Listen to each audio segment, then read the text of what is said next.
Love this podcast? Support this show through the Acast supporter feature. It's up to you how much you give, and there's no regular commitment. Just click the link in the show description to support now. This is former WWE superstar Al Snow, and I have created the wrestling brand, collar and elbow brand. It's wrestling apparel made by a wrestler for the wrestling fan in all of us. The love, the passion you have for wrestling is in this apparel. collarandelbowbrand.com. Buy it today, and also round up your purchase and help support the former wrestlers who made it possible for you to love wrestling today. Go to collarandelbowbrand.com and help support Cauliflower Alley Club and their charitable effort.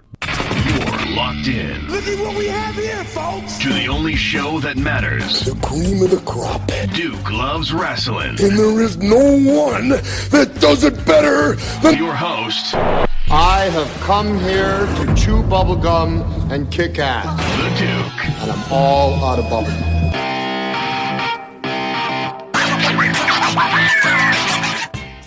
Welcome back to Duke Loves Rasslin, the show about pro wrestling and everything else. What the heck is going on, man? SummerSlam weekend was fantastic.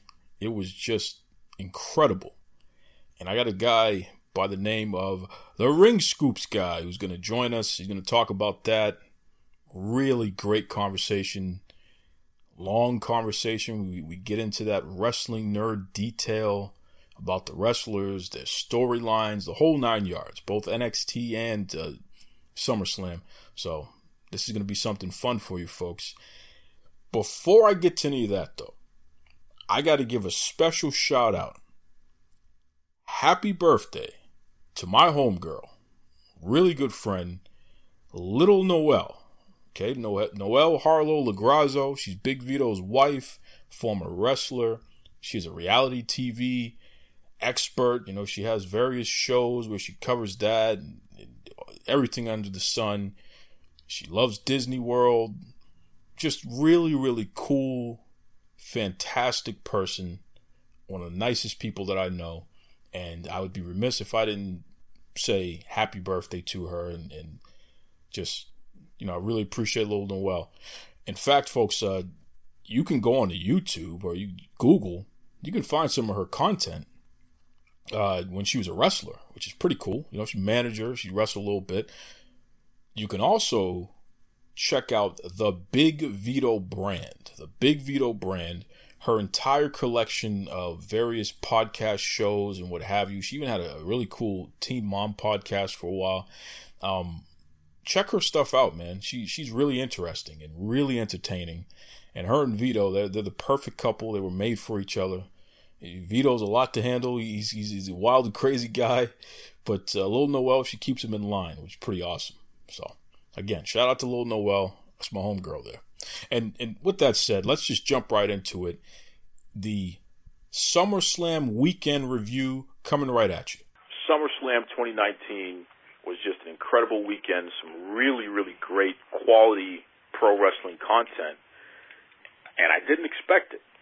You know, I really didn't expect it at all because it as I said last week, it was one of those shows that it didn't feel as spectacular as previous SummerSlams, and especially over the past 10 years. You know, the build just really wasn't as strong as it has been.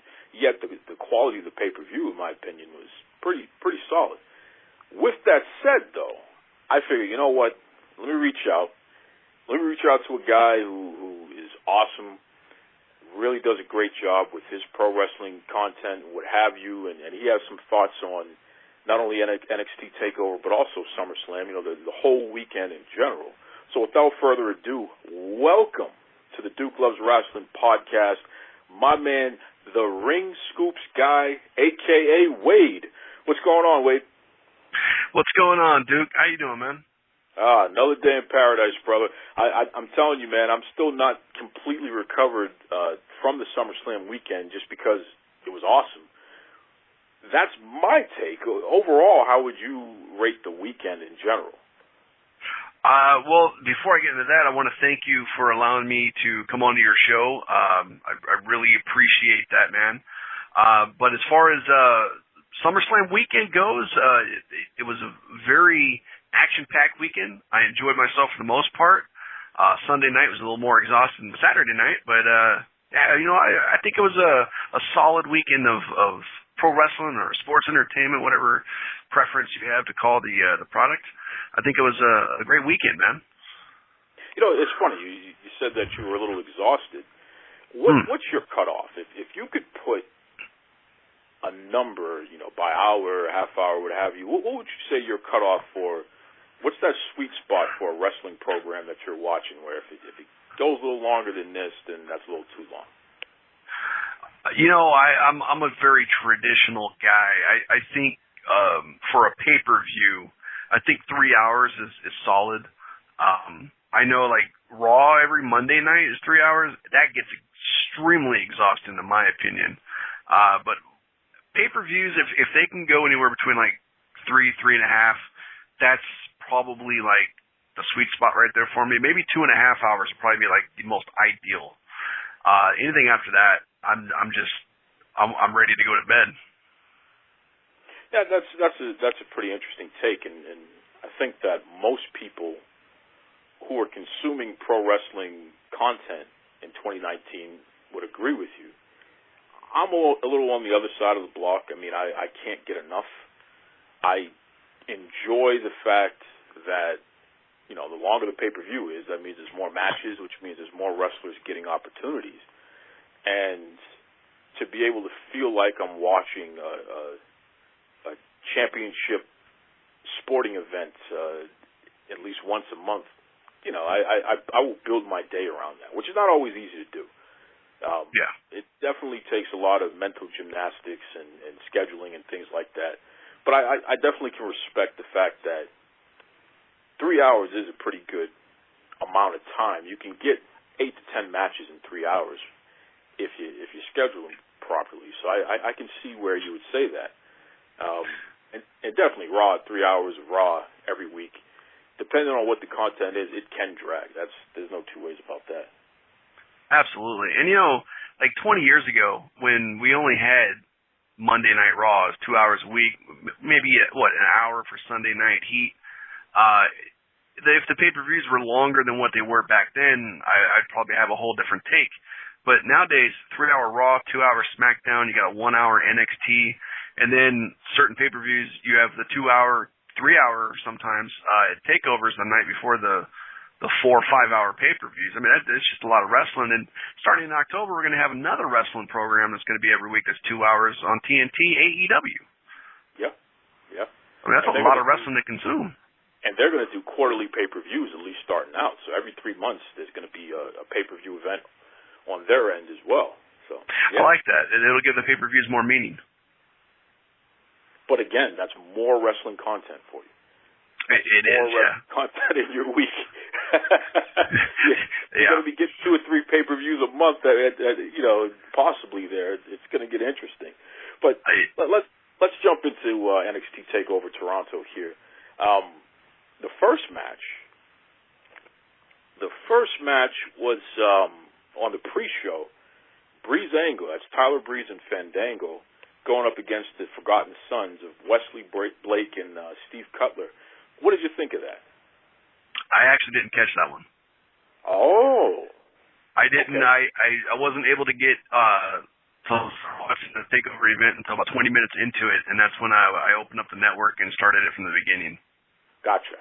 Yeah. So you didn't see that, or the Jordan Miles and Cameron Grimes match?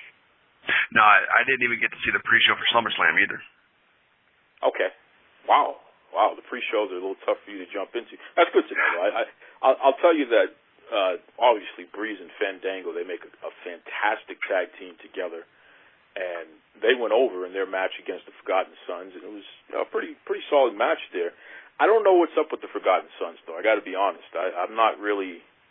I feel like that gimmick really needs to be repackaged and made a little bit more serious than what it has been, because at this point they just seem just like a bunch of dirty, grungy guys, and that's about it. It's kind of like what was that show that was on FX with the bikers?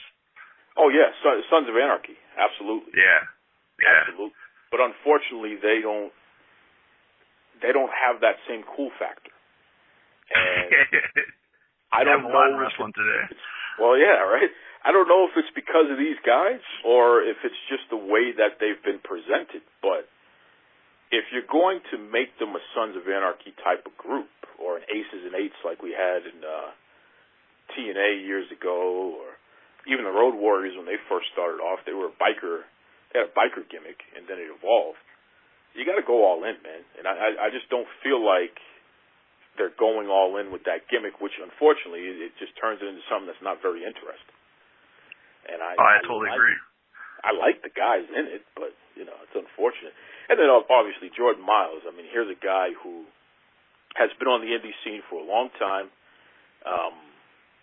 He's been kicking butt all over the place. He used to be ACH. Now he's going by Jordan Miles since he signed with the WWE. In fact, he just won that breakout tournament this week on NXT, right? I didn't catch it. Yes, he's being positioned as the next big star, which is cool. Which is cool because he can definitely go. He can wrestle his butt off. ACH made his name in Ring of Honor and in Japan and all over the place. So it's pretty cool that they're putting a little rocket behind his back there. All right, so let's just go to the main card here, since this is what you're a guy that's not dealing with the appetizers. You want to get into the sizzle. You just want your steak and potatoes and possibly a little dessert at the end there, right? I mean, in this case, not necessarily. It's just I had other things that I had to do at the time. Normally, I do watch the pre-shows. Fair enough. Street Profits versus Undisputed Era. The Street Profits, they won, retained their NXT Tag Team Championships. What did you think about this match? I thought it was a great match. I've always been a big fan of red-hot tag team action opening up a pay-per-view. Goes back to the days where the Dudley Boys or Edge and Christian or the Hardys would always open up the pay-per-views because those were guys that can deliver. Those are guys that can go out there, they can get the crowd pumped up, set the tone for the night. And I think in this case with NXT, Street Profits, incredible tag team, the Undisputed Era, phenomenal as well. And when you put those four guys in the ring together like that, you're going to get some interesting things. And if I had to give them like a grade for that match, easily they get an A from me. Yeah, and I totally agree with you. In fact, I would say that if it's not the best match of the night, it's definitely the second best match of the night. What a hell of a way to open the main card of a pay-per-view. And I'm going to tell you right now, Montez Ford is a guy that everybody can recognize. He's just talented. He can do so many different things. He's high-flying. He has a lot of personality and just a really interesting person that you can see. As long as his body stays healthy, he's going to go far in the wrestling business. But I'm going to tell you right now, I saw some things from Angelo Dawkins, Montez Ford's partner, that were just really sound wrestling for a big man. And I was pleasantly surprised with that, and it made me feel good because it's like, wait a second. Everyone's looking at Montez Ford because he's doing all this stuff, but don't sleep on Dawkins, man. If this guy keeps doing whatever he's doing and developing the way that he is, this guy could be a future champion. Absolutely. Dawkins is incredible in the ring. What I like best about Dawkins is that he doesn't really let his size dictate what kind of performer that he is. He can move around for a guy his size. He can move around like insanely, and I'm not saying that. When I think of some of the guys that are in the NFL who are big guys, big linemen, what have you, and like a Vince Wilfork, which Dawkins is not the size of Vince Wilfork, so I don't want anybody sending me any messages there, folks. I'm not saying Dawkins has a huge belly and all this other stuff, but his speed for a guy his size is just deceptive and in a very pleasant way. It's like, whoa, look at that move. Damn, look what he just did there. It's just, I don't know, man. I'm gonna put the farm on Dawkins one day being champion, which I don't think too many people would necessarily say that because of what Montez Ford brings to the table. Everyone's focusing on him. I got my money on Dawkins, man, because his wrestling style as well is going to allow his body to hold up for a longer period of time than a Montez Ford. Oh, totally. And you're right.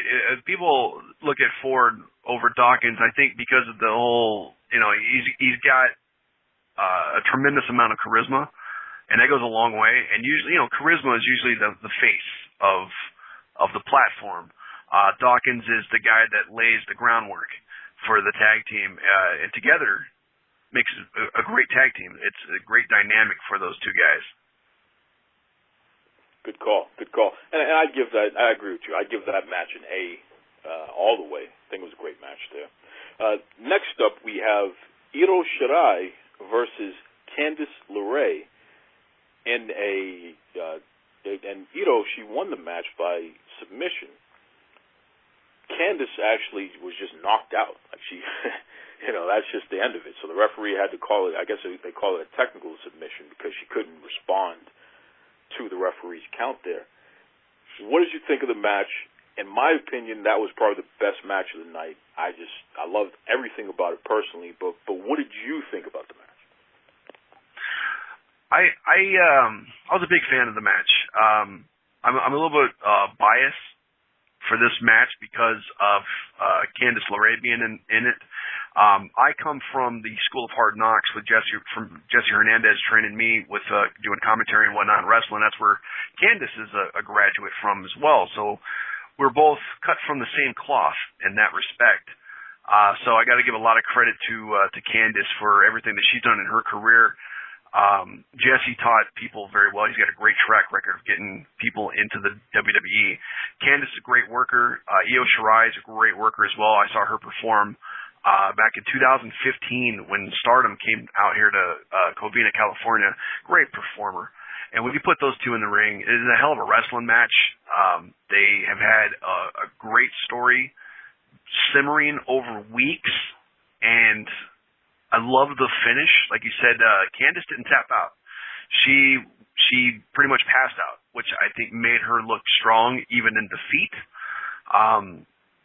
A really, really good match. The pacing of it, I thought, was incredible as well. Oh, and I think those ladies really let everybody on the roster know something, men and women. Like, this is how you get it done. You know what I mean? And when I think back to the history of NXT, it's no different than a Sasha Banks and Becky Lynch or a Sasha and Charlotte showing people this is how you get it done. It just great wrestling, great storytelling, great timing. The pacing of it was perfect. Didn't really see too many botches or mix-ups, and if there were, they cleaned it up very easily. Yeah, man, that just, for me, that was the best thing going. So I'm going to give it an A, 100%. And I would say that was my favorite match of the night. I give it an A as well. You know what I like too about Io Shirai in this match was, and not a lot of people really comment on this as part of wrestling matches, and I think it's a shame. But because of my background with communications and nonverbal communication and whatnot, the facial expressions of Io Shirai in this match were great. Yes. It's funny too because that little facial expression she does in the beginning, and then she starts going crazy. Anybody who is a fan of MAGA and all these different Japanese cartoons and what have you, you've seen heroines and these different things make that face. Mm-hmm. And like you said, they're telling you something. You know what I mean? Where it's like you feel sorry for me for a second, then she just flips out. It's like, oh, which way do I go here? Whoa, And is just an excellent heel. She's not a good babyface in my opinion, mainly because I think that she personally is more comfortable working as a heel. I think she's more invested as a heel. I think so too. And she's more effective that way too. So if she's going to ever be a babyface again, I don't think she should do anything differently. Allow her to continue to have this mean streak, and she'll just be a badass babyface. But I never want to see her in colorful outfits or anything like that. Put her in the black, have her come out and do what she does. She's not Asuka, where Asuka can wear a colorful outfit and still beat the hell out of you, and it's just like, hey, that's Asuka, man. That's just the way it is. Ito's different. She's a bad girl, and that's just the way it's going to be. So good stuff there. Next match, Velveteen Dream versus Pete Dunne versus Roderick Strong. So this is a triple threat match for the NXT North American Championship, which Velveteen Dream, he retained. What did you think of this match? Going into the match, I had a lot of excitement because these guys are great competitors. And I thought, too, it would be an interesting clash of styles between the three of them as well. With Roderick Strong, he's like a chameleon in the ring. Whatever his opponent's doing, he can adapt. He'll do whatever is necessary to tell a really good story. Velveteen Dream, his psychology in the ring is almost untouchable at this point. He could definitely get the job done in the ring as well. And Pete Dunne being the technician and just in-your-face brute force. So for them to come together was a lot of excitement. However, I think maybe they just put a little too much into the match to the point where it started to kind of backfire, just in my opinion. I mean, it's still a really solid match, but they wish they would have toned it down just a tiny bit. I don't know what it is and why you and I are continuing to agree with each other, because anyone who knows me knows that I am the king of disagreement. But no, great minds think alike, brother. Yeah, I'm seriously, man. And listen, don't get me wrong, folks. I was very entertained by the match, and I enjoyed most of the spots and what have you.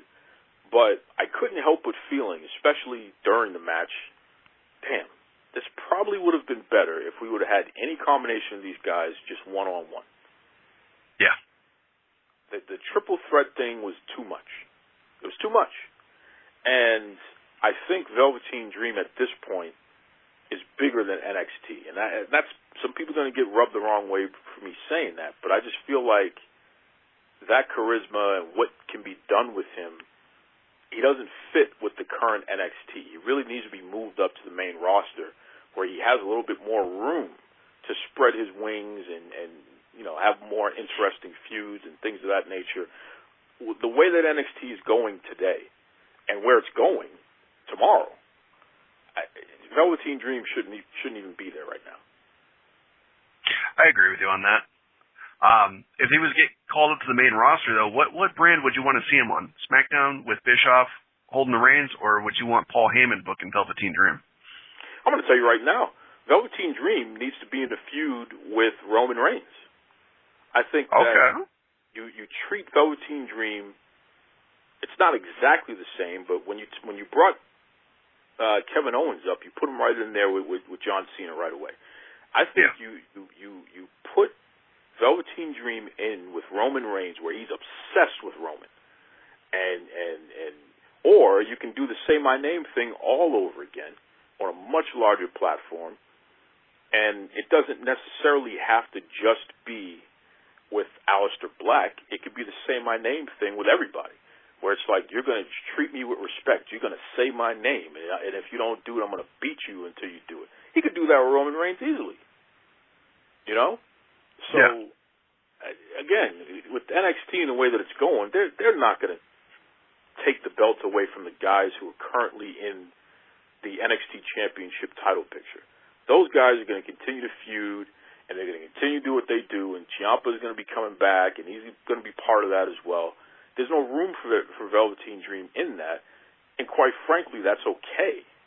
Put him on SmackDown and let him be a big-time player. I mean, or Raw, whatever it is, wherever Roman is, just put him there and let him be a big-time player there. What would you think if they revealed that the Velveteen Dream was the one trying to mow over Roman Reigns? That's what I'm talking about. That's just great stuff. You know what I mean? And what if you make it seem like it's him, but it's not him, but you still put him and Roman in a feud with each other, and then come to find out it's not him?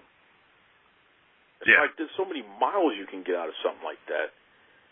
But again, I almost feel like Dream is regressing the longer he stays in NXT. The crowd response is not the same. It's definitely dissipating because I think people are tired of seeing him down there. It's not because they're tired of him. It's just like, dude, what are you doing here? You know, like you're bigger than this. So it just, I don't know. But that match, I'll give it a B-. I'm not going to knock it all the way down. I'll give it a B- because I think that there was a lot of good elements, but it just, triple threat, it definitely hurt it. Absolutely. I give it about a B- as well. Fair. Next up, we have Shayna Baszler versus Mia Yim for the NXT Women's Championship. Now, Baszler won by submission. And let me tell you something. Here are two women who have spent a lot of time on the indies wrestling one another. They're former roommates. They're friends in real life. People who know each other very well, have been all over the road with each other. This should have been the best match on the card. This should have been an awesome match. Unfortunately, there were so many botches in this match, and I hate to say it, especially from Mia Yim, because Shayna Baszler makes everybody look good that she's in the ring with, as far as I'm concerned. There were so many botches in this match with Mia Yim, so clearly there was some kind of communication issue. I was really pissed off with this match. Because I know that ladies can put on a much better match, and I've seen them put on better matches than this. So it really disappointed me because that was my pick to be the best match of the night. So I'm really just not happy with this match, and I felt that this was a turning point in the pay-per-view where it really made me tune out a little bit because it ruined it for me. That's my take. I don't think you have the same take. What did you think?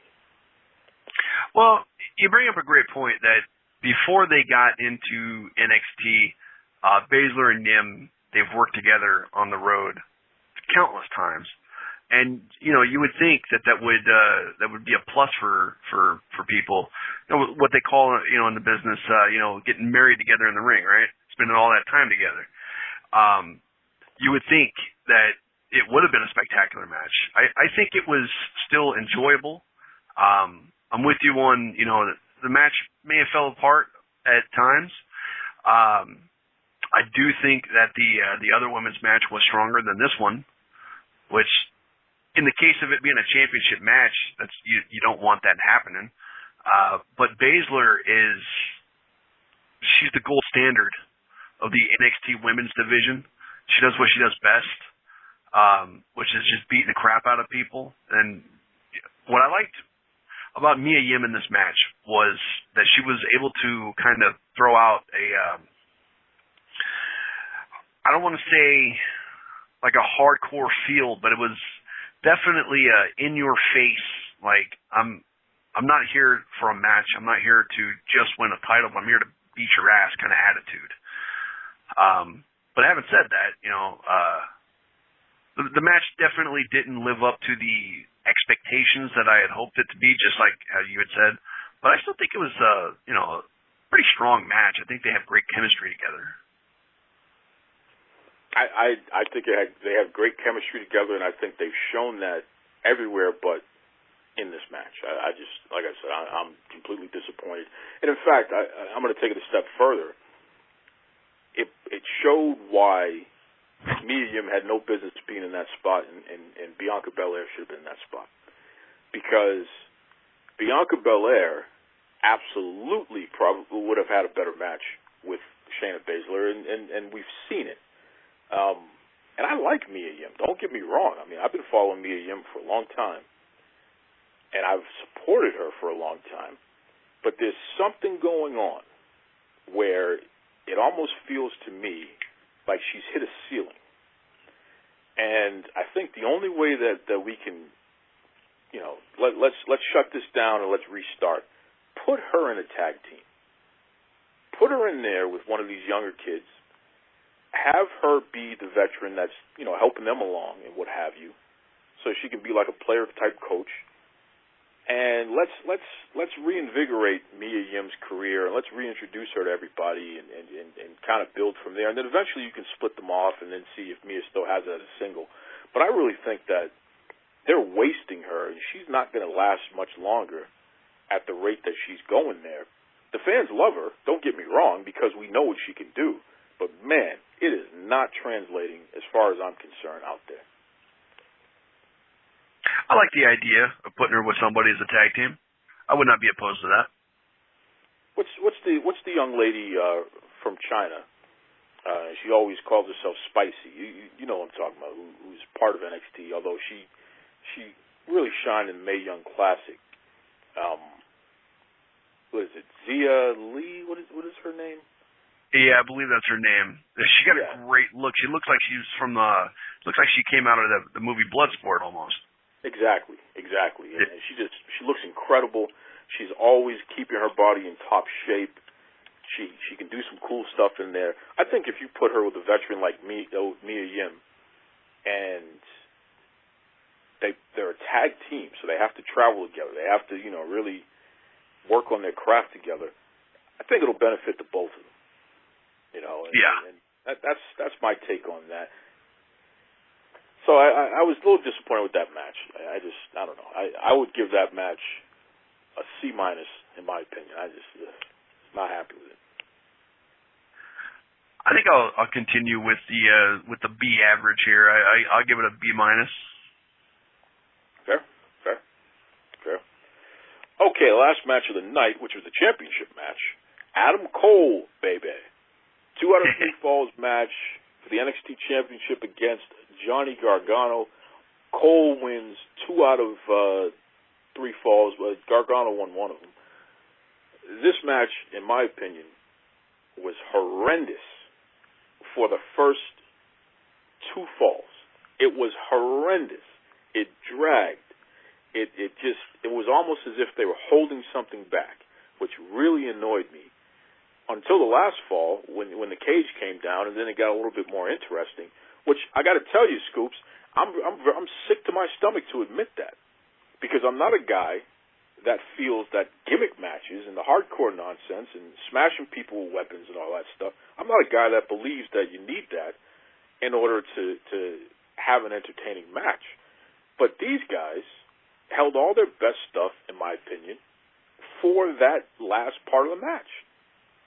So for me, I was already coming off the Shayna Baszler Mia Yim match that was a total disappointment for me. And then you give me this crap. I almost turned it off before it was over. But I kept saying in the back of my head, I was like, man, there's got to be something more to this. There's got to be something. And I didn't notice there was a cage above them. I never really paid attention to it, which is I don't even understand. I don't know if you noticed it, but it was almost as if the camera angles wasn't really shooting it in a way that it was obvious there was a cage above them. When that sucker came down, I was like, oh. And then they just started going, and I was like, that's the match that I was waiting to see. That's the match that they were holding back on. Yeah. So I don't even know how to grade it, because, again, the first 2 falls were so bad to watch for me. And then the last fall was so solid to watch. I don't even know what to say about it, but what's your take? What I thought was interesting was, because the first fall was just a wrestling match, the second one was the street fight, that it took them so long for Gargano to take the chair and get the DQ and move on to the street fight. I would have done it right from the gate. Like, as soon as the bell rings, slide to the outside, grab a chair, come in, and just waffle the guy. Get right into that street fight. And then I think the match would have had a whole different dynamic from that. The street fight didn't seem like it even lasted that long because of, obviously because of the chair shot. So as far as continuity with, giving the chair shots to Cole and whatnot, and then having him just worn down from that going into the third match, I thought that was all right. But I think the wrestling match itself, they should have just thrown that out the window. Because at this point, with this feud, it's more than a wrestling match. These guys just don't like each other. They got a lot of history. And And not just in NXT. These guys have had history in the Indies. I was there in 2013, going in 2014 for the Wrestling Cares Association tournament that they did out here in California. I worked every one of those shows. I did the scoreboard, the music for the guys. And the finals of that was Johnny Gargano and Adam Cole for the Race for the Ring. They put on a great match then. So without a doubt, I knew that they were going to go into this match tearing it down. A little disappointed with how the first two falls were. Like you were saying, it didn't pick up until that cage came down. Which lets me know again they were holding back. Absolutely. I don't think that was the wrong thing to do. Don't get me wrong here. I get that they were saving the best for last, and that's fine. But like you said, if the first fall would have literally just been Gargano being so pissed off that he just decks Adam Cole, slides outside, grabs a chair, gets back in and nails him, and he loses the first fall. He sacrificed the first fall because he knocked his opponent out with that chair. You're absolutely right. The entire energy of it would have been so different, and it still would have led to a solid match in the cage in the end. Doing something like that would have reminded me of, remember a couple years back when they did the Elimination Chamber match where everybody hit their finishing moves on John Cena and he was the first one eliminated, and everybody's like, holy crap, Cena's out. We're going to get a new champ. No one knew it. No one saw that coming. No one. Exactly. Yeah. And like you said about the energy was different after that. Yep. The energy, it would have been the same situation in this match if Gargano would have done that right from the get-go. Yeah. Yeah. Which, hey, I mean, you wrestle somebody as many times as these guys wrestled each other, it's hard to come up with new stuff. So I get it, but it just, that wasn't for me. Whatever they were doing those first two falls, that wasn't for me. Yeah. So I'm gonna give that match a C- as well. And the only reason why they get in a C- is because the last fall was so good. It was worse than a C- as far. That was the worst match of the night in my opinion, because it was just, oh my God. What is your take on that? It's interesting because, like, when they first said it was going to be 2 out of 3 falls, I thought to myself, like, this is what they did at WrestleMania weekend was 2 out of 3 falls for the title. Oh, were they going to do different? But then they added the stipulations. Interesting, they didn't call it. What was the original name for a match like this where they would have like different 3 stages of hell? Yeah, exactly. Yeah, I don't know why they didn't just call it that. It would have been different. It would have been better marketing because for me, I see 2 out of 3 falls within 4 or 5 months of them already doing one of those matches. Just from the marketing alone, my interest wasn't all there. But as far as a grade for this match, C+, B-, borderline. Yeah, you're a lot more forgiving than I am. I'm a huge Adam Cole mark. I really am. That dude is going to be the future of that entire company, I think. I'll tell you right now, I in my opinion, Adam Cole is one of the biggest overachievers that I can recall, like ever. Mainly because there is absolutely nothing about Adam Cole when you look at him that is impressive. The guy's head is bigger than his body. The guy's arms are not super jacked up or anything like that. He's just, I mean, I'm a short guy myself. He's kind of a short guy when you compare him to a wrestling superstar. There's nothing that's so special about Adam Cole when you look at him. But when he goes out there and you listen to that crowd response, or even in real life when you see kids walk up to him and they're screaming Adam Cole, baby, and all this, there's something about this guy that people genuinely appreciate and like. I think it has to do with his spirit, to be honest with you. I think he's genuinely a really good guy. So he's attracting a lot of positive. No matter what he's doing in wrestling, I think he attracts a lot of positive energy towards himself. So I'm all in on Adam Cole just for that reason alone. It's just like that's a good guy. I think I don't really care. He's good in the ring. He gets over. I don't know. I like him. So that's fine with me. He's all right. Yeah. So totally. And Gargano, I mean, I don't know, man. I think what's funny is I've been hard on Gargano for a very, very long time. I mean, don't get me wrong. I love his work rate. I love what he does in the ring. I think he's got an interesting look, interesting character, phenomenal in the ring, trained by Les Thatcher. My beef with Gargano early on, I don't have beef with him anymore, but my beef was more on a personal level over, some stuff that happened at a show that I'd worked where he was working as well. Rather than not get into it, but, Gargano's grown on me. I can't wait to see what Gargano's going to be doing with the company. I think this was his send-off. I think he's going to be going up to the main roster pretty soon. Well, that's pretty interesting. But I will say this. When you have Gargano in there with Adam Cole, you definitely see the difference. Mm-hmm. One guy's a star and one guy is not. And both of them are solid in the ring. Gargano, in my opinion, is much better in the ring than Cole. But Cole is very good in the ring, and he has that extra element of superstar. And for that reason, you got to rank him higher. So yeah. I don't know what the hell Gargano's going to do on the main roster, because if you think that guy's going to turn to Daniel Bryan, good luck. You know what I mean? And that's kind of harsh, but good luck. I was there at the Era of Honor Begins, the first Ring of Honor show, crowded into a bus with a bunch of strangers all over New England, because we were all subscribing to the RF Video newsletter, and one of the guys was like, hey, we're going to get a bus, and there was a little, AOL chat or what have you, and we're like, yeah, we'll all do it together and what have you. And we piled up into a van. We went to Philly for that show. And in the main event, Daniel Bryan was in that main event as the American Dragon. And low-key, Christopher Daniels and one other guy was in there with them. Regardless, though, it was a hell of a match. So Daniel Bryan has always been that special. And I don't see that in Gargano. I think Gargano is really good, but I think that there's a limit to where he can go. Whereas Adam Cole is a guy who could break through, just like Daniel Bryan did. Absolutely. And Ciampa, if he could stay healthy, I mean, Ciampa is another guy who could break through. So I love that guy. Yeah, there are levels to everybody, and it is what it is. So overall, what would you rank the NXT pay-per-view? I'm going to ask you that one more time. There. What letter grade would you give that? I would probably give it a solid B. Same. I might give it a B minus.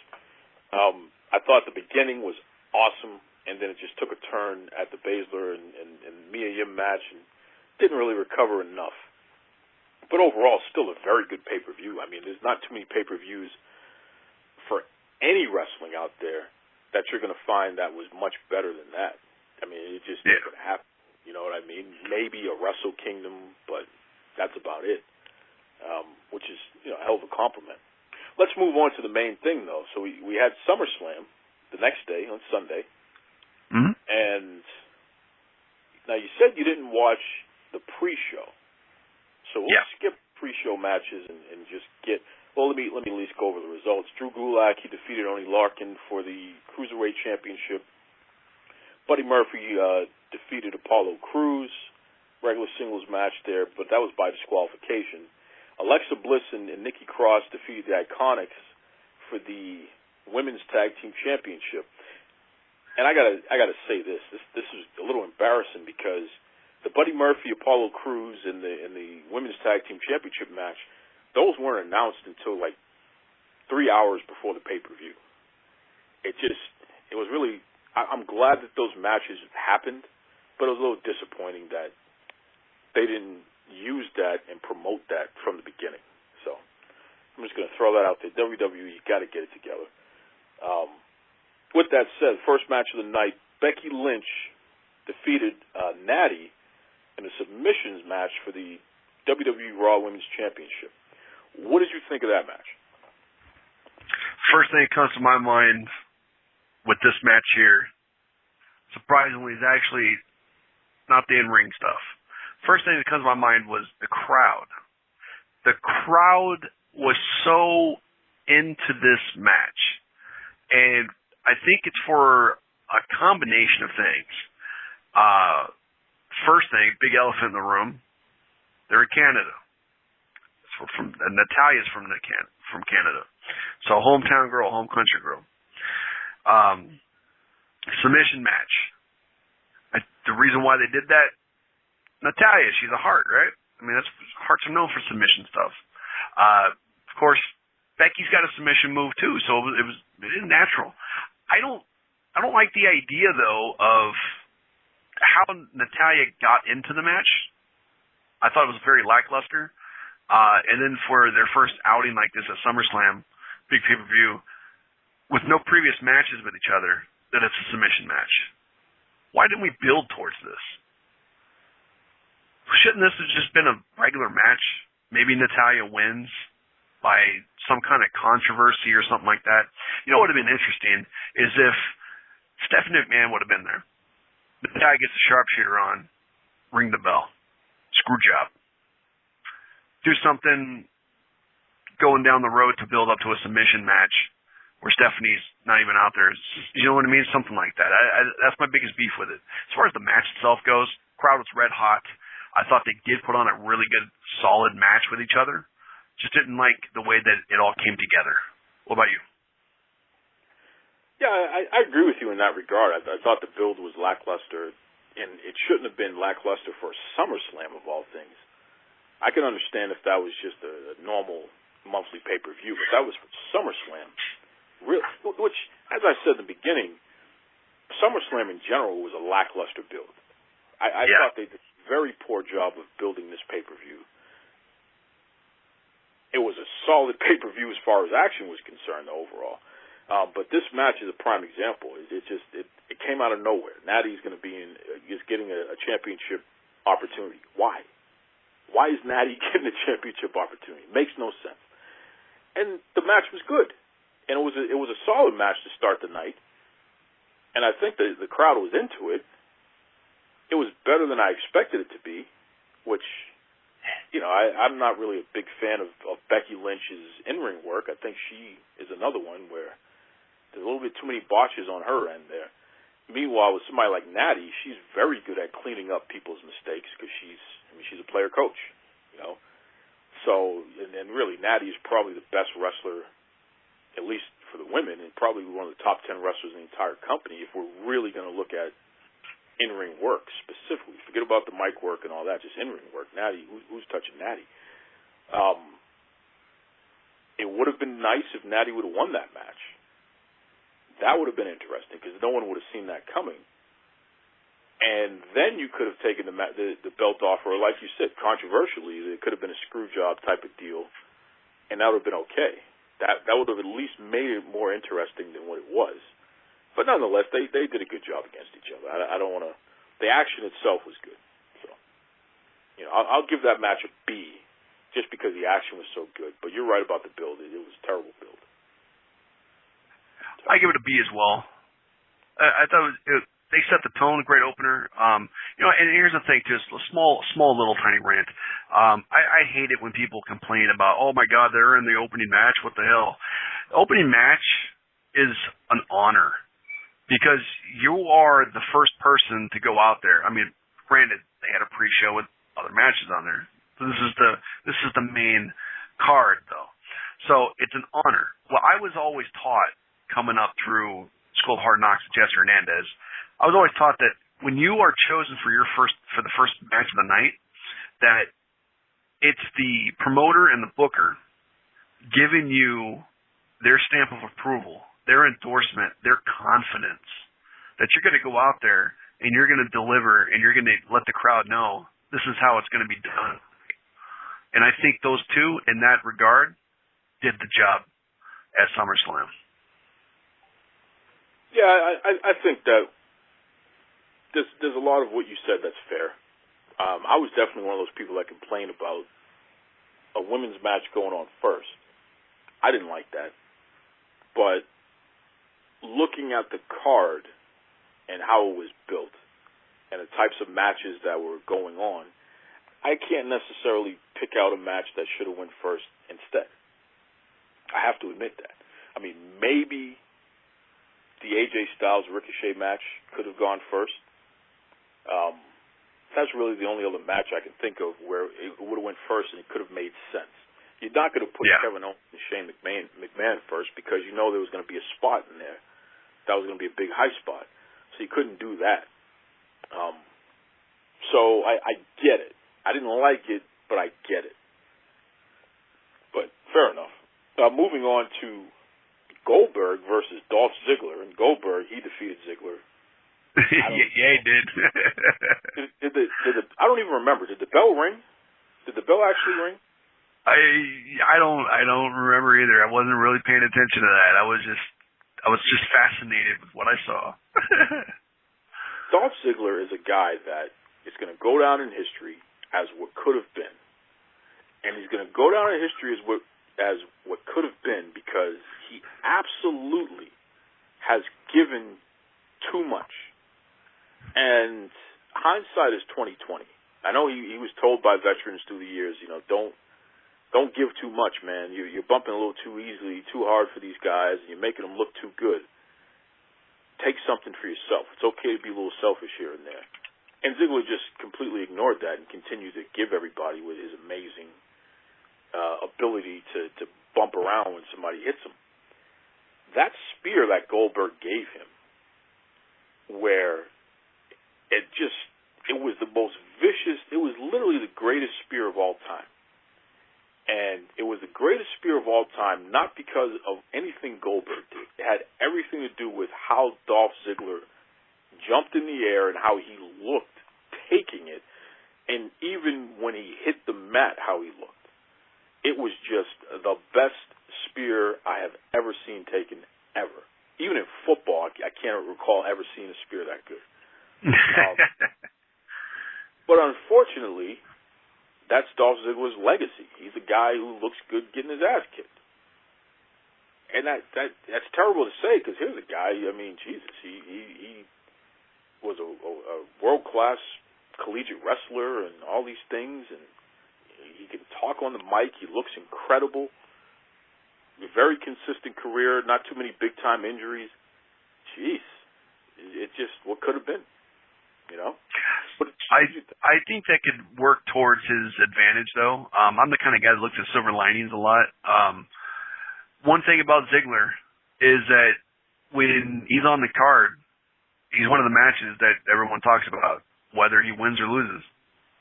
It's like the Shawn Michaels from the 90s, where Shawn always said, it doesn't matter where I'm at on the card, as long as I leave that night where people are walking out of the arena talking about my match, that's what I care about. And I think that is ultimately what's going to be Dolph Ziggler's legacy right there, because I think we saw at SummerSlam, Dolph Ziggler's match with Goldberg is up there in the top three things most talked about. Absolutely, because of that spear. Yeah, absolutely. You're 100% right. And to Ziggler's credit, he's been able to maintain a job for over a decade with the WWE because of his ability to get his butt kicked and still look strong doing it. Which I mean, but when you talk about guys like Shawn Michaels and you talk about guys like Ric Flair was always great at getting his butt kicked. Those guys remain champions, though. That's true. It's a shame that Dolph Ziggler never remained a champion while contributing to everybody else's career. It just, I don't know. It's one of those situations that it's a little unfair because when they finally pulled the trigger on him, he got that concussion. Yep. If it wasn't for that, his career probably would have been 100 times different. Yeah, he'd be in a spot that Randy Orton continues to be in, where he'd always be a championship contender. Yeah. And unfortunately, that is just not the case with Dolph Ziggler. It just isn't, But still, that was fun to see. Goldberg got pyro and the sparklers and all that stuff. Get all that stuff back, which WWE hasn't used that stuff at all in the United States. They got rid of pyro a long time ago. Yeah. So to see that, you really need that for Goldberg. That's part of his gimmick. So if you're going to use Goldberg, give us Goldberg. Don't give us Goldberg light. We want give us real butter. I don't want to have I can't believe it's not butter. I want the real stuff. So that's what Goldberg was, man. Yeah. That's a great analogy. I love that. That's what it is, bro. We got the real stick of butter there. He went in there. The match didn't last a minute. He just went in there, did his thing, and it was over. Like, yeah, that's what we want. You know? Yep. Build them up, and then some babyface can take them out, and that's okay. But come on, give us Goldberg, man. That was good. Yeah, the match lasted. It's the runtime literally is 1 minute and 50 seconds. Figure that one out. Wow. Okay, and that was probably 50 seconds too long, but it was okay. So yeah. Moving on here, AJ Styles defeated Ricochet, the United States Championship, so he retained. And AJ came out with Carl Anderson, Luke Gallows, the OC. I mean, what are you going to say? Anything AJ Styles is in is always going to be better than most things. I don't know. I will say that I'm impressed with Ricochet's ability to slow it down now, and he's wrestling a style that makes a lot more sense. When he does a flippy move, he's doing it at the right time as opposed to just doing it too much, in my opinion. He still has beef with me over that, which he'll get over. Or maybe not. Who cares? But there was no way in hell you were going to have Ricochet beat AJ Styles at SummerSlam. That just wouldn't have made sense. So, yeah. But what did you think of the match? When you see those names on paper going up against each other, you're going to think to yourself, like, this is probably going to be match of the night. I was hoping it would have been. I don't think it was. I was far from it, in my opinion. I thought the storytelling was really good. Those guys can definitely drive a good story with each other, especially with having Gallows and Anderson on the outside. The pacing was okay in the match. The timing. I remember 20 years ago on a lot of these like talk shows, everybody would always talk about timing in matches. Nobody talks about timing that much anymore, but it's a very crucial thing in matches is having perfect timing. These guys definitely have it. As far as like what they did in the match though, like it wasn't there for me. Oh, I'm going to take it a step further and build upon what you're saying here by saying I don't think they mix. I don't think AJ Styles and Ricochet is a good combination. I think that their styles are a little too similar, and I think that what Ricochet really wants to do, AJ Styles is far too experienced, and he knows that it doesn't make sense, so that's not going to happen. So you have a guy like Ricochet who's already wrestling in a manner that is a modification from his instincts. And you have a guy like AJ Styles who is literally having to rebuild Ricochet. You know what I mean? Where it's like, no, you got to come down here and do it this way. And I think that is what, so like you said, the timing is fine because they're both very good, but the entertainment factor isn't what you would expect it to be. They're a little too similar. Which somebody could say that about AJ Styles and Seth Rollins, yet the matches that they have are much better than anything AJ Styles and Ricochet have done with each other. Absolutely. So it is what it is. And Ricochet is still learning, man. I mean, he's still young. He's still young in the company. And I think that he's a handsome guy, but he would have been much better if they would have kept the mask on him. If he would have done something like the Prince Puma thing, like he was doing in Lucha Underground, I think that would have been awesome. And he probably would have gotten over a hell of a lot more than he has been. And the fans like him. Don't get me wrong. But I just feel like it's almost like a Finn Balor thing, where you're constantly going to be having high expectations, and you're constantly going to walk away feeling like it was good, but there was something missing. And that's just it is. I like what you said, though, earlier. You said about AJ and Ricochet, the reason why the match probably didn't go as good as it could have been is because they're too similar. When you have guys like that, when they're almost exact replicas, minus the Finn Balor-AJ Styles match, but I tacked that up to experience over style. That was phenomenal what they did years ago. But with AJ and Ricochet, I think Ricochet would be more complimented in the ring if he went up against a guy like a Bobby Lashley or a Cesaro or even a Chad Gable. Sure, for different reasons. I mean, obviously with Lashley or anybody else big like that, it's big versus small. It's strength versus speed. That's easy, common sense storytelling. With Chad Gable, it's you have a wrestler and then you have the aerial guy. Again, that's easy, common sense storytelling. With AJ Styles, I mean, he's the most complete wrestler on the roster. There's nothing you can do that he can't do and make it look better. I just don't know. You know what I mean? Like, that was not built to work. It doesn't. Which is okay. I mean, you got to find out the hard way sometimes.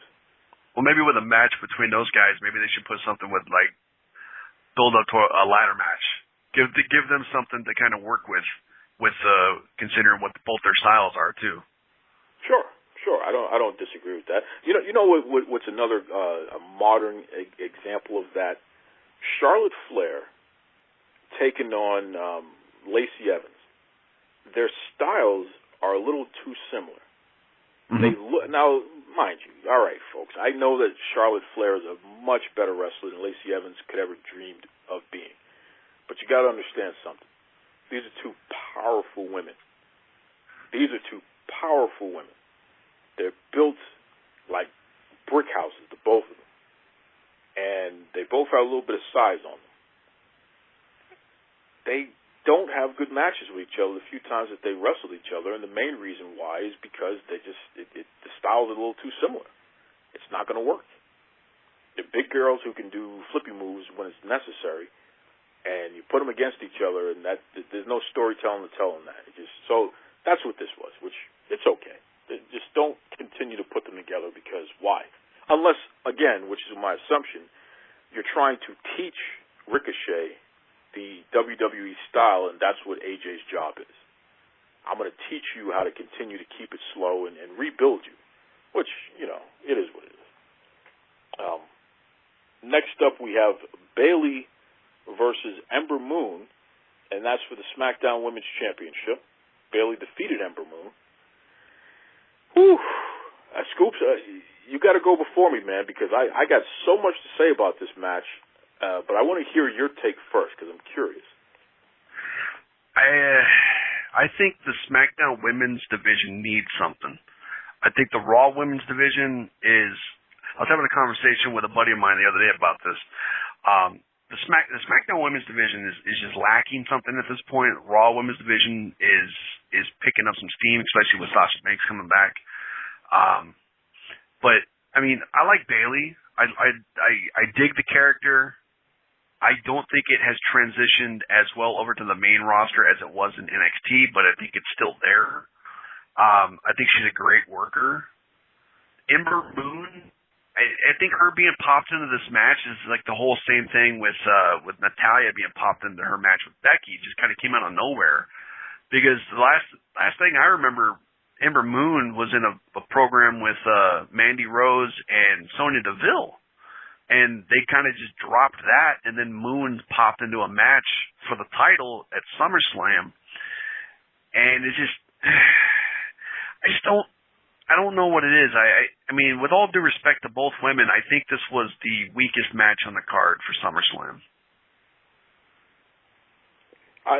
You're not wrong. I'll tell you that much. And listen, let me tell you something.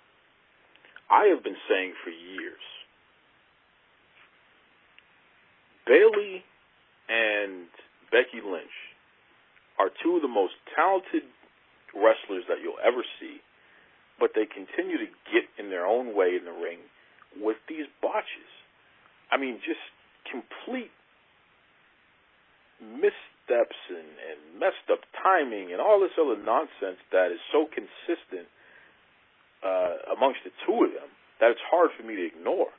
Which is unfortunate because you got somebody like Becky Lynch who, she's been around a little bit and she's traveled all over the world. And then you got somebody like Bayley who legitimately is a great teacher. She teaches other people how to wrestle. And she's been around all over the place on the indies and all this good stuff here. So when I look at this match, and it's funny, I had my bodyguard watch this match. I had to sit down and watch this match. And I said to her, just tell me what you see. And she's not a big wrestling fan, right?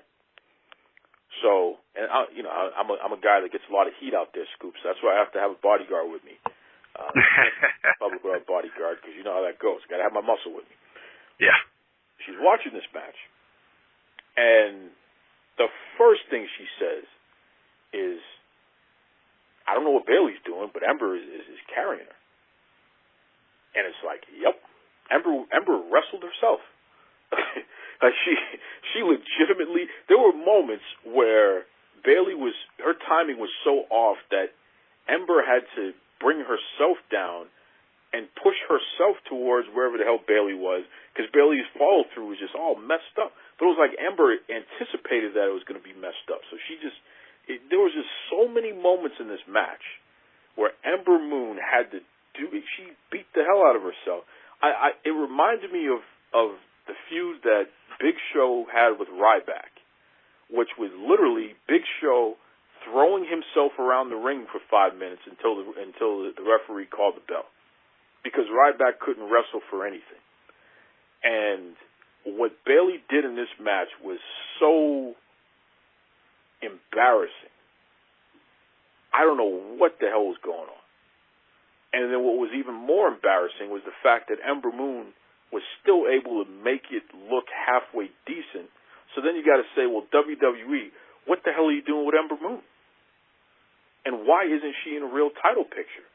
And why hasn't she been champion before on the main roster? Because this lady can clean it up. I mean, literally, she was cleaning it up. And she could wrestle her ass off. Yeah. So it just, really, I'm not impressed with Bayley's work. Becky, I'm impressed with everything but her in-ring work, which has been that way. But Bayley, I'm really disappointed in, because I actually have expectations for her. And I notice with Bayley, the only time she has any decent work is when she's in there with Sasha Banks, Alexa Bliss, or Charlotte. That's ridiculous. That's the only time she does anything right. People who really can carry her in the ring. She really takes that 4 horsewoman thing to heart, doesn't she? Dude, I'm telling you, if she doesn't have one of them carrying her in the ring, it's as if she just doesn't. She definitely doesn't make anybody else look good in the ring. She just doesn't. And I don't know what that's all about, because, again, she's very good at everyone gives her credit for teaching her and working with her on stuff. So I don't really get, how does it translate? So I don't know, man. That was the worst match. Not only was it the worst match of the night, it was the worst match of the weekend. Just really a disappointing effort there. I'll agree with you on that one, for sure. Yeah. Which, again, no fault to Ember. I give Ember all the credit in the world, man. That was not easy circumstances to wrestle under, and she did what she could. Yeah. So. Next up, we have Kevin Owens defeating Shane McMahon. Had Owens lost, he would have had to quit the WWE, and Elias was a special guest referee. What'd you think?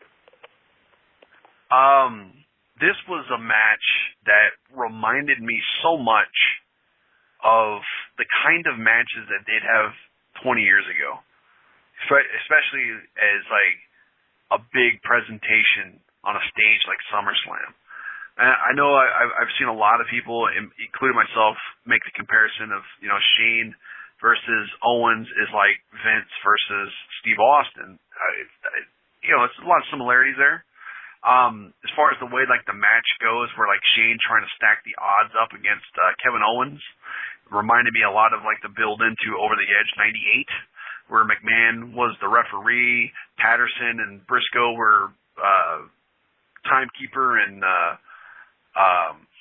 ring announcer, which still to this day don't understand how being a ring announcer stacks the odds against somebody, but I digress. The way they put this match on too, having Elias out there I thought was smart, because I don't think the match would have been the same if it was just strictly Owens and McMahon out there. Elias is a great talent, and to have him be the third guy to play off of, I think worked out very well, because then it added to, the finish. It wasn't completely Shane's fault, going into his loss against Kevin Owens. I'm glad that Kevin Owens won, because I think it would have been going back to what they did 2 years ago and even a year ago. It seems like these guys have been feuding for 2.5 years, and they kind of have on and off. You know, remember when Kevin Owens headbutt Vince a couple of years back on SmackDown and led up to the Hell in a Cell match. I hope that and it doesn't look like they're going to after watching SmackDown this week, but I really hope that they would take both these guys in different directions. But, you know, I love the match, actually. I thought the match itself was very strong, especially considering who was in the match. What about you? Yeah, I thought it was better than what I anticipated it was going to be. I knew it was going to be, you know, just if there was a bathroom break on the card, this was probably going to be it. You knew that you could get about 10, 15 minutes away and come back, and maybe you'll just see the finish, which will probably be where the high spot is at some point, and that would be good enough there. Which I guess not so much with this. The runtime was only 9 minutes and 20 seconds, so not much of a bathroom break. It was fine. It wasn't great. It wasn't terrible. It was fine. I don't like the concept of using Kevin Owens as a Stone Cold Steve Austin character. I think that he's a much better heel and antagonist. I can't stand his Stone Cold Stunner. I think it's terrible. It's disappointing. He can't hook the head right, man. He can't get the hook right. And I think it's disappointing that he doesn't have his own move. Like, dude, just use your own finisher. What the hell? But I get it, and it's not a bad thing to be in there with a guy like Shane, because Shane's going to help you. He's going to get some heat, and that's going to work out. So it was okay for what it was. It's fine. But I would like to see this feud be over, though. I'll tell you that much. It's run its course. That's for sure. Next up, we have Charlotte Flair versus Trish Stratus in a submission match, and in my opinion, this was the match of the night by far, which was this was a submission match. It was supposed to be a submission match. What was the finish on it? No, it wasn't a submission match, but she won by submission. That's what it wasn't a submission match. It was just Legend versus the current Big Shot, but she won by submission with the figure eight. But I love this match. I thought it was the best match on the card. I did not expect that. I didn't expect Trish Stratus to look as good as she did. And this was not a situation where Charlotte carried her either. Trish actually was there for her spots, and she actually was, she followed direction. Charlotte clearly called the match, but she followed direction, and she was right there with everything. You expected her, since she hasn't wrestled in a long time, to have some real ring rust, and she didn't look rusty at all. In fact, she looked better than most of the women on the roster who wrestle all the time. Which is an embarrassment. That's the truth. That's an embarrassment, by the way. That's a travesty that this woman who went off and had kids and is doing some kind of yoga wellness stuff can just come off the street and wrestle better than the majority of people on your damn roster. Crazy. And it's funny how she started her career being eye candy as well, and worked her way up to being what she is now. I mean, I think, and this is a term that's been thrown around a lot in wrestling, but I think it works with her. Trish Stratus is an icon in women's wrestling. Absolutely. She has busted her ass to get where she's at.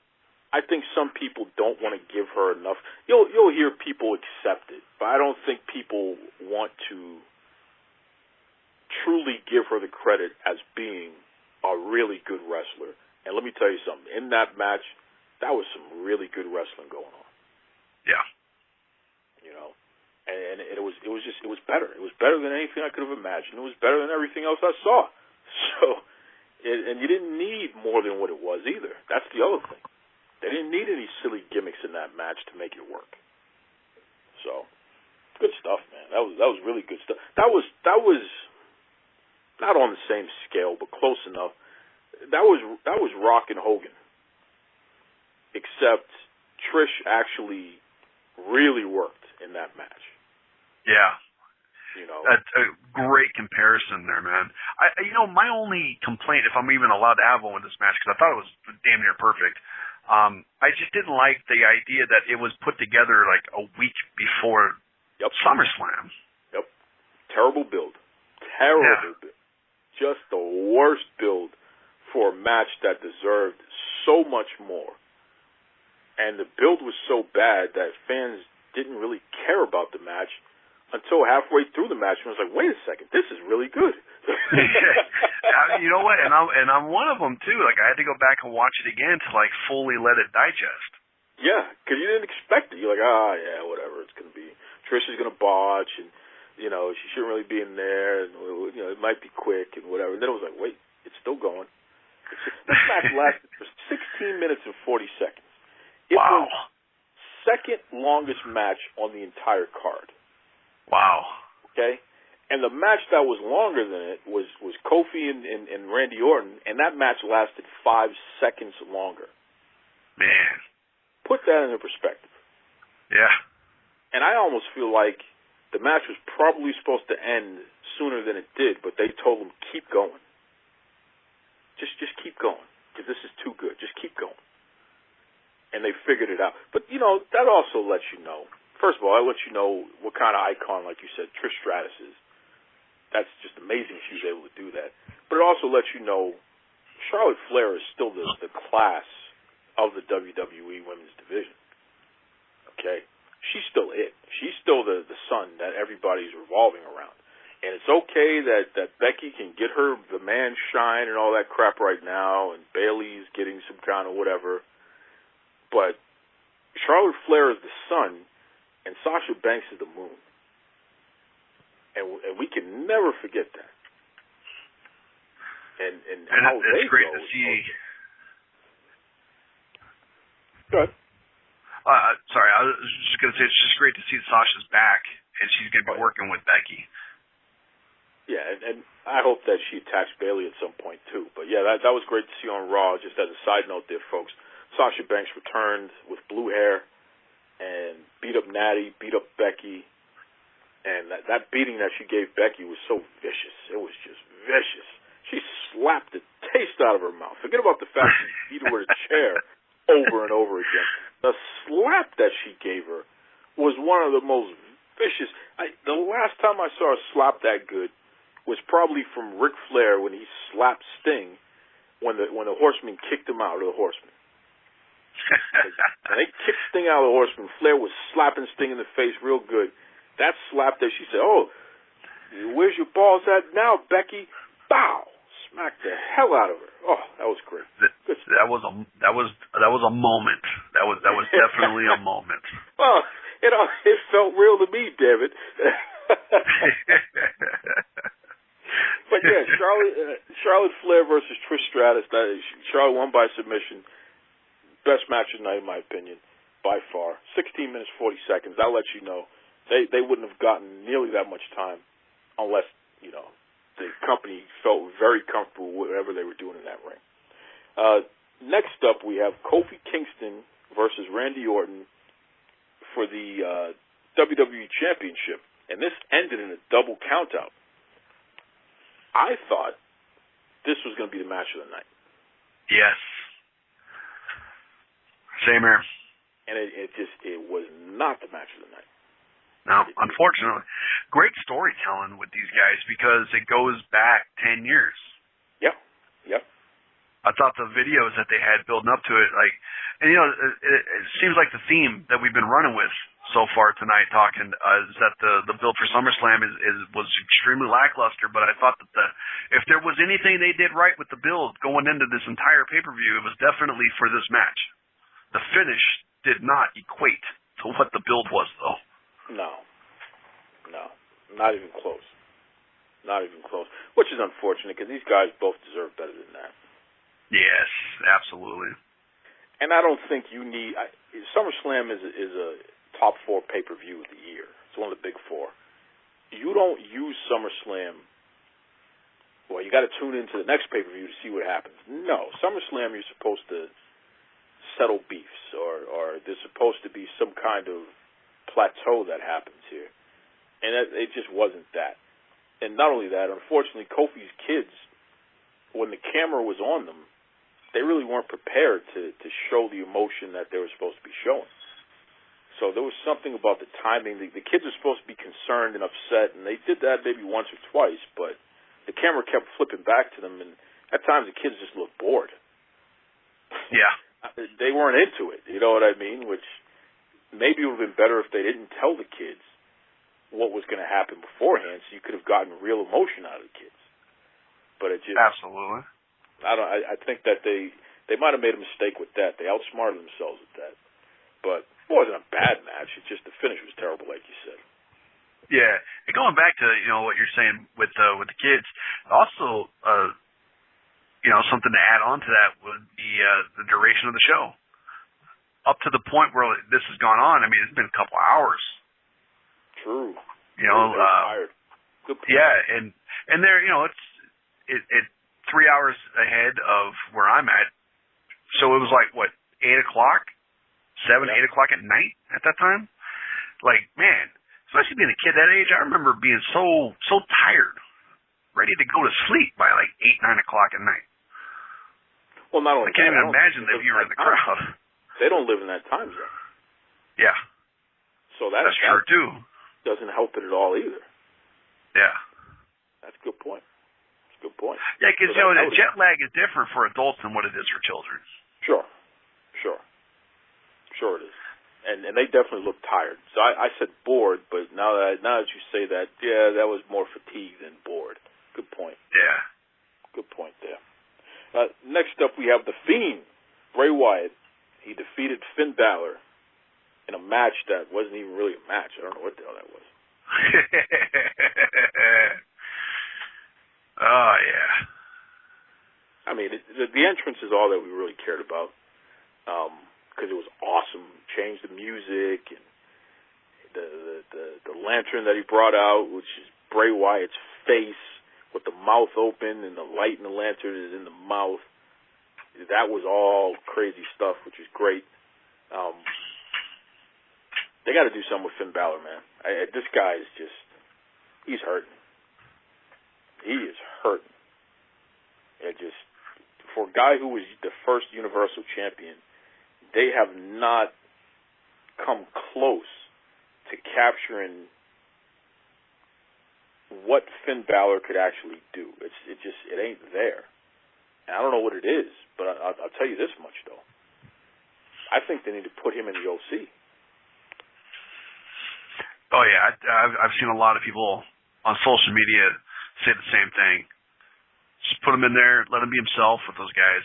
Yeah. I think there's some kind of a disconnect right now. I mean, at least personally speaking, with me and Finn Balor, like I can't get into his character. I can't get into the personality that they're having to portray right now on TV. But if they just let him be himself and put him in a group with his friends, like it goes back to like the 90s. Like I didn't really give that much thought about a guy like Hunter Hearst Helmsley.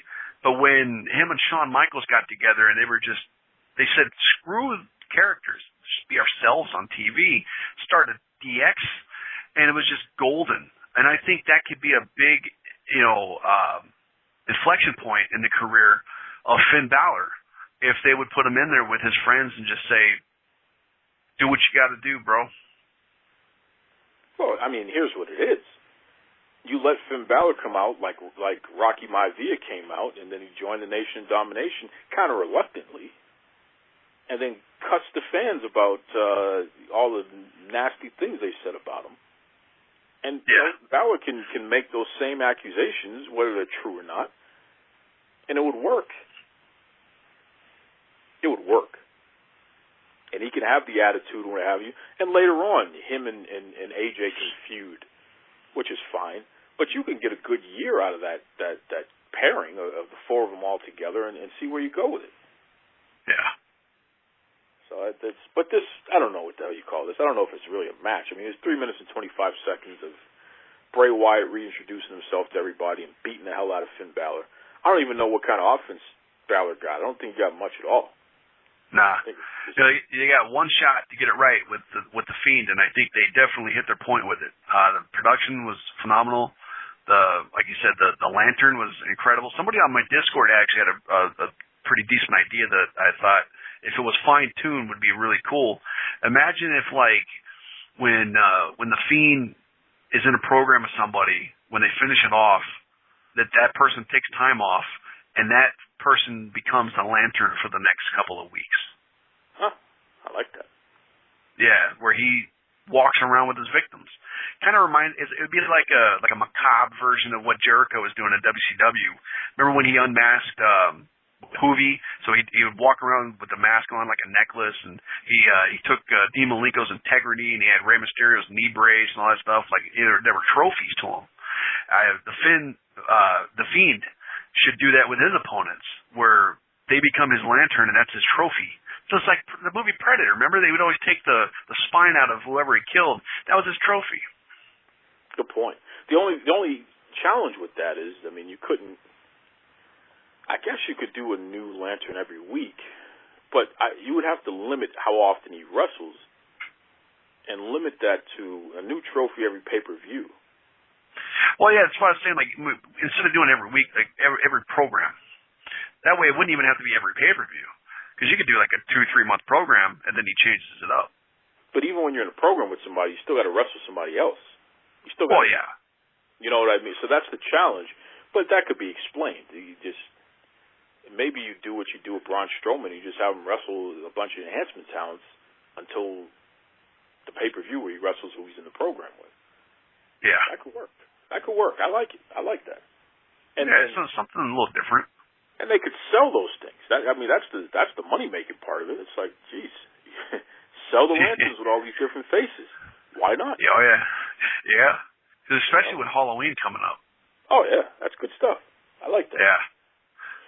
The main event of the night: Seth Rollins versus Brock Lesnar for the Universal Championship. Rollins defeated Lesnar, and I was completely surprised with this finish, and I was even more surprised at the fact that Brock Lesnar bumped his backside off for Seth Rollins. I mean, he let Rollins do whatever the hell he wanted to him. Yeah. Yeah, pretty much, right? I mean, that was different than what we've seen from Brock Lesnar in recent memory, especially with a guy the size of Seth Rollins. Well, and you know, and forgive me for being a little mischievous with this here. I almost feel like they were making fun of Dean Ambrose, a.k.a. John Moxley, because he was so critical of Lesnar, how Lesnar didn't want to do anything for him, and he wouldn't even go over the plan with him when they worked together, and it's like he didn't care, and Brock doesn't care, and all this other stuff. Then Lesnar goes out there, and he just bumps all over the damn place for Seth Rollins. Just completely bumps his butt off. That's crazy. I never really thought about that, but you make a great point on that. See? Yeah. See? You're going to say that I don't care, and that I'm not going to bump for anybody anyway, and I'm not going to do this, and I'm going to this and that. Let me show you some other effort. Then he goes out there. he made Seth Rollins look like Superman out there. Oh, yeah. It was almost too much.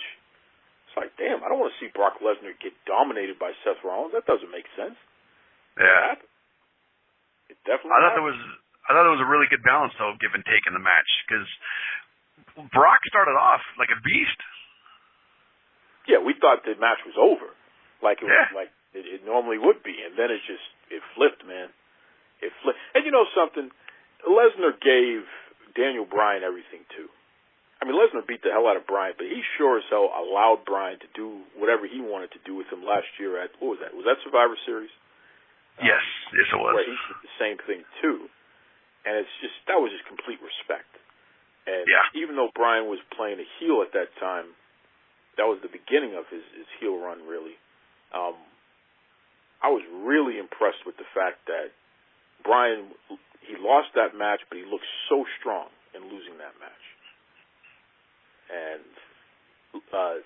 Lesnar just made Rollins look like $1 million at SummerSlam, along the same lines. This was actually my favorite match of the night.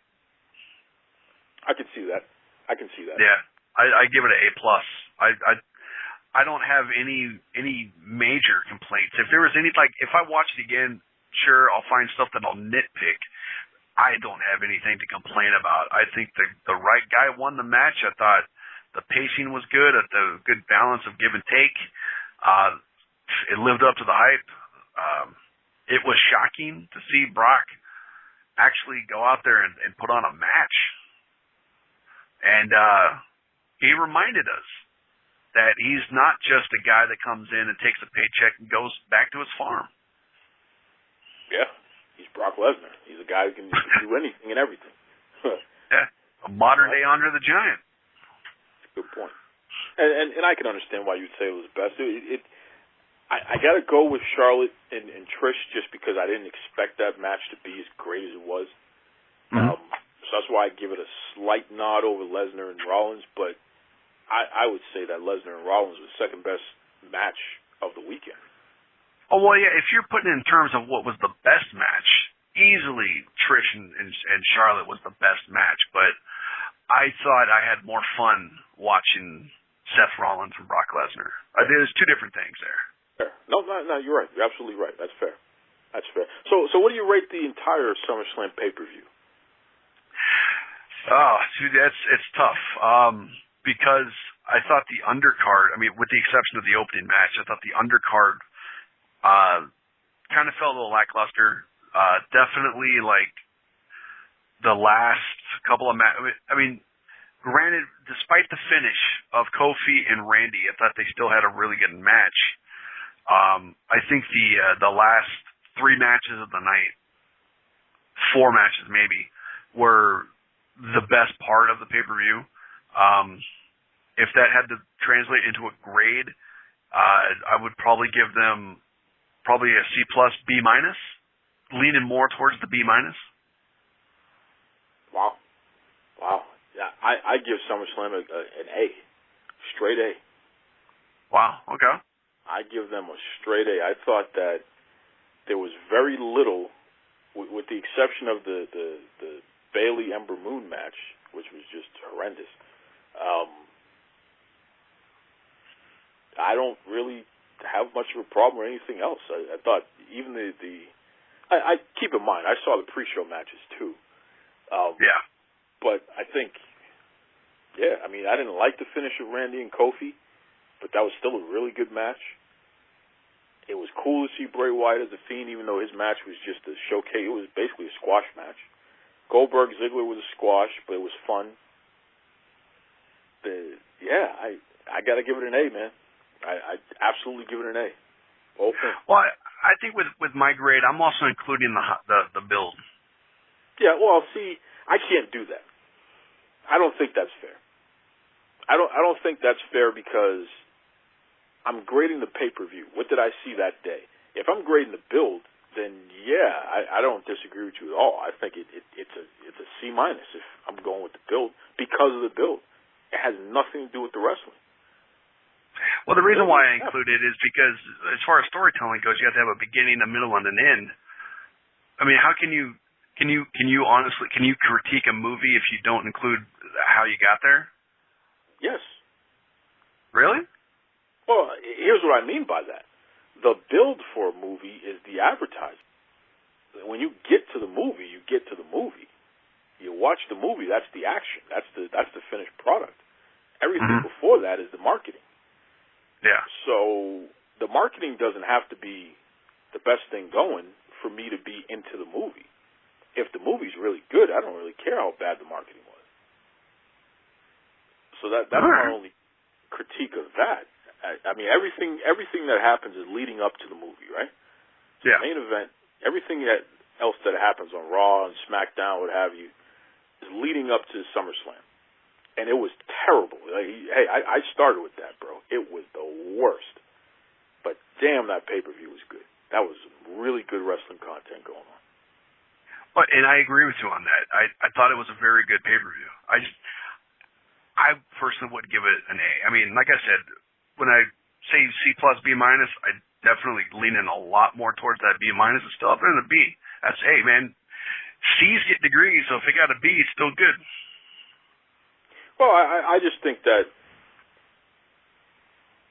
and I've seen some things that you posted online, so I'm going to preface this. I just think that you're kind of just being contrarian just for the hell of it because you want to give WWE a hard time. You know that was the best pay-per-view you've seen all year, and yet you're going to give them such a low score. I don't agree with that. It's funny that you say that, though, because I've heard from a lot of people the opposite. They say I'm too soft on WWE. You can't please them all, brother. No, it's true. That's very true. I've had people tell me that some people have actually stopped listening to some of my content because they say that I babysit the WWE a lot because I don't talk about what I don't like. And it's not true at all. There's a lot of things going on in WWE that I don't like, but as I got older, I started to realize that, like, why would I spend time talking about stuff that I don't like? I would rather cherish the stuff that I do like and revel in that. And I think that's just part of me growing up a little bit. Well, and that's a great way to look at things. I think also as we get older, if we're being honest, it's a lot easier to understand why things happen the way that they happen. Like, people, I want the Attitude Era back. Well, the Attitude Era doesn't attract advertisers. And what the WWE has been doing over the past 10 years has strictly been for the purpose of attracting more advertisers, which has allowed them to have record profits.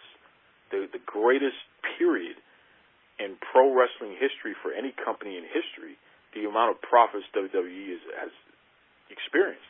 And it's all due to the fact that they've been able to attract more top-level advertisers. Mm-hmm. So, yeah, blood and guts and all that other good stuff is great, but I get why they're doing what they're doing, and it makes sense. Yeah. And going back to, like, the style of critique and whatnot, it kind of reminds me of something that one of my professors told me when I was taking some film classes. It was drilled into our heads from the get-go that after we finish those film classes, that we will never watch a movie the same ever again because we would understand different shots. We would understand what goes into making a sequence, how to block a scene, do all the different stuff, right? And they were right. I never watched a movie the same after that. I think the same thing translates over to wrestling, where if you get into the business and you're working shows and you see how shows have developed on an independent level, which WWE pretty much it's a much bigger scale, obviously, but I mean they still at the very core do the exact same stuff on the indies. And I spent about 6.5, 7 years of my life working with Jesse Hernandez and other promoters out here in Southern California, where it's kind of like I know how the sausage is made. So my critique is a lot different than it would be, say, 15 years ago when I had absolutely no idea how shows were put together. Good call. Good call. And again, that's just maturity. That's education. And you definitely don't look at things the same way once you get educated on how the sausage is made. That's a good call. Good call. Yeah. Listen, Scoops, if our listeners here, if they want to reach out to you or if they want to check out some of your content, I mean, this is a great time to plug everything. I actually, I did my research, and Little Birdie told me that you might be dropping a new episode of one of your shows coming up real soon. Let everybody know how they can reach out and check out your stuff. Yeah, absolutely. If anybody would like to check me out on social media, I'm more active on Twitter than any other platform, but across Instagram, Twitter, and Facebook, my username is the same, @RingScoops. That's obviously all one word, RINGSCOOPS, RingScoops. I'm also on Twitch, twitch.tv/RingScoopsGuy. And you're right, got a new episode of one of my podcasts coming up pretty soon over on ringscoops.com. I do about 5 different podcasts. I do a rebooked series where at a spin of a wheel, randomly a person gets called up and me and my co-host come up with a storyline on the fly for 30 minutes. I do one called Retro Ring Scoops, where I review old pay-per-views, Q&A, where I answer your guys' questions submitted on Instagram, do a news program, and Ring Scoops Now, which is something like what you and I are doing here on your podcast, which absolutely, I love your podcast, man. I listen to it often, and you, bro, I kid you not, man. Trust me, I've been around the block. You have a solid show here. and I give it my full endorsement, bro. Wow, that's a big deal, especially for a guy who's been in the game for 20 years. That's a big deal, man. I really appreciate that. Absolutely, dude. And something I want to kind of like talk about real quick, if I'm allowed an extra minute here to kind of rant about something. Sure. A few weeks back, you had Styx on your show talking about what happened to him at AEW. Yes, right? sir, I did. My man Styx. Yep. Yeah, I feel for what happened to him because what happened to me in February at the Impact Wrestling tapings in Vegas. I had a very similar situation. They put me at the arena there at the Sam's Town. There's a little bit of like stadium seating, but for the most part, it's all on the ground. They put me in the very, very back, man. I was behind 7 rows. I didn't see like 90% of the show that night. And I reached out to Sam's Town. They told me everything that went up to that was my fault. They pretty much told me, fuck off. Pardon my language. Impact, though, because I've been part of their media list since 2003, I reached out to Ross Foreman, their media guy, their PR guy. Dude worked with me on this. What happened with Styx, I don't know if anybody has worked with him on this, but I remember when it all went down, 7 days had gone by and nobody had reached out to him from any of the organizations, and that's a travesty, man. It's true. Especially in this day and age. Shit needs to be done. Again, pardon my language. I'm sorry. I don't know, how you are with the cussing. However you feel. But what's the update with Styx? Has anything been rectified for him? Of course, nothing's been rectified, and to be honest with you, they didn't even reach out to him until he was on the show, and then some of the websites started doing articles about it. Yeah, they completely ignored the guy. Oh man. Until that happened, and then since then, I guess they're assuming that he's just going to go away. I hope he's not going to give up on it. Got to keep pushing that. Well, and something that he said to me that I thought was very poignant, where this is bigger than me now. This is about advocacy for everyone in the disabled community, because no one should be treated like this, and he's absolutely right. I completely agree. And just to clarify, you're part of the disabled community. Yes, I've been in a wheelchair for the past 20 years, since I was 15 years old. And so this situation is very close to home for me. Like I said, it happened to be just this year alone, too. So, dude, my heart goes out to Styx for what happened to him. And I'm going to do anything I can to help him out. I remember when I first heard him on your show, you guys were talking about what happened. I went right to the connections that I've made in the past 20 years to try to get the word out there. I had Aaron Riff from NoDQ.com retweet everything to get the word out there. I reached out to my buddy Andy, who runs PWMania.com. I tried to tag some of the guys that are from out here in SoCal that work for AEW, like Rick Knox. I tried to tag them because they're very approachable guys. I've met them. I've worked with these guys. I thought that they would see that, recognize me, and be like, what's this guy talking about, and open their eyes up to it and talk to their management about it. Apparently that hasn't happened, and that sucks. Oh. And I feel very horrible about that. Well, listen, I really appreciate the fact that you have utilized your resources to spread the word. And that's probably why they reached out. You're one of the people that really took the information and ran with it and allowed it to spread, because it definitely did spread like a wildfire. We got a tremendous response to that. And then out of nowhere, they called him. They didn't email him, which he left his information. He left his social media in the interview, if you noticed. They didn't leave his phone number. They went through Ticketmaster, allegedly, and got his phone number and called him. Wow. I don't even know how that's possible. But yeah. That's a right, whole it'd be against like privacy agreements and stuff, right? Like, hello. But if I'm not mistaken, he said that that's what he was told, that they went through Ticketmaster to get his number, which is just embarrassing. But we'll reach back out to Styx and circle back, and yeah, man, I'm with you. Let's continue to keep the pressure on. I don't have a problem with AEW as a company. I know a lot of folks who listen. I'm glad that you brought this up.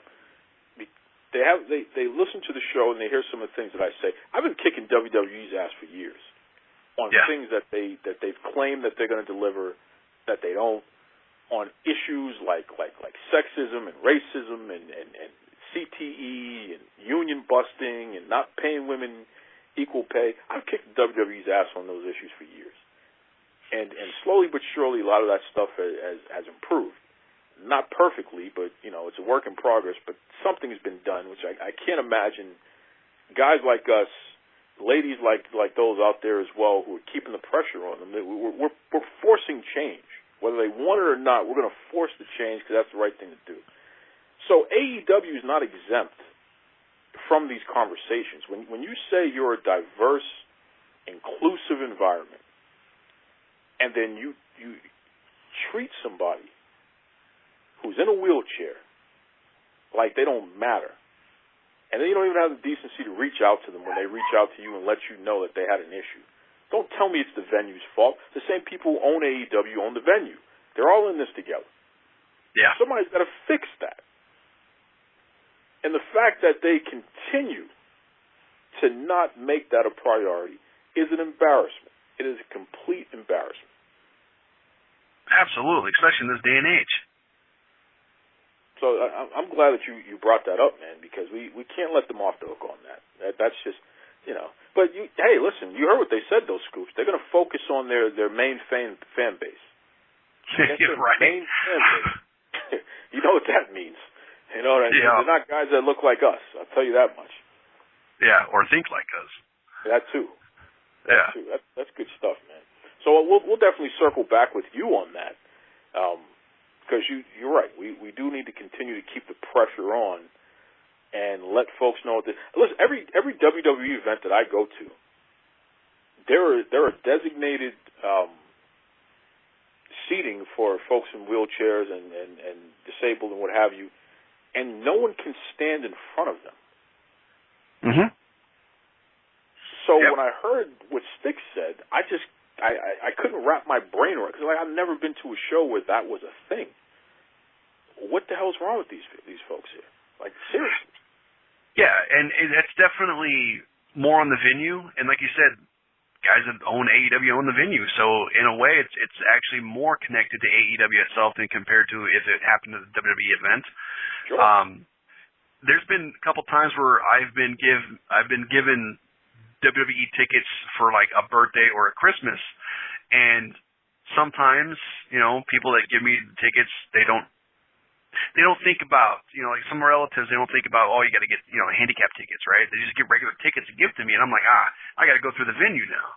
So and the venues have always been very good. I always hit up the box office, explain the situation to them, they rectify it.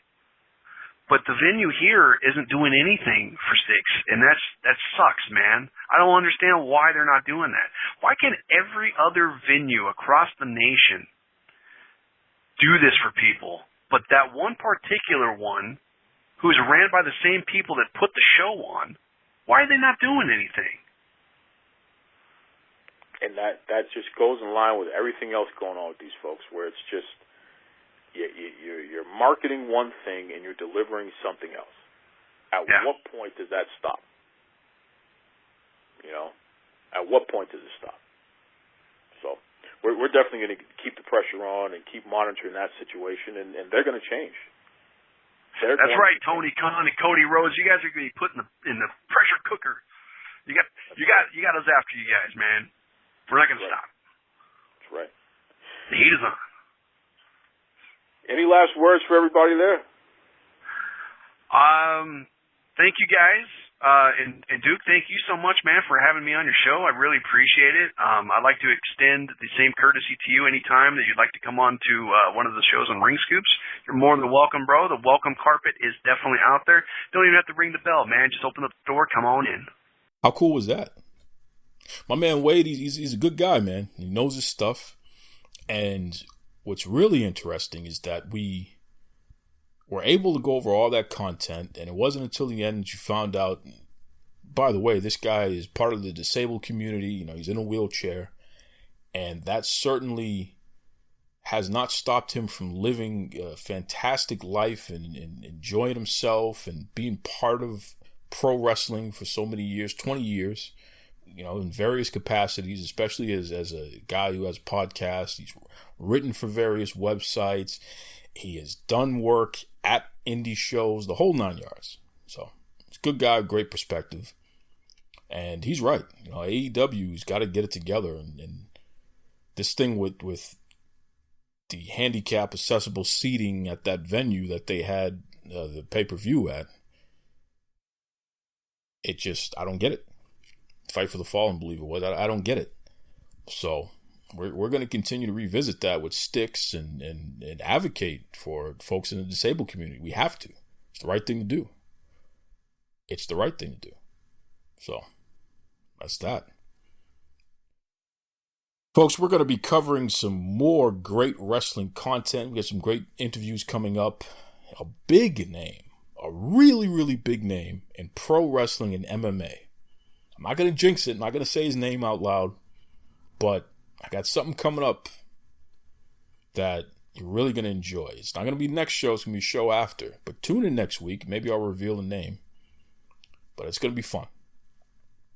I think you folks are really going to be surprised about this one in a good way. So stay tuned. Anyway, be kind to yourselves. Be kind to others. This is the Duke signing off saying bye-bye, everybody. Mr. Tony Schiavone, and we're desperately out of time on Duke Loves Wrestling.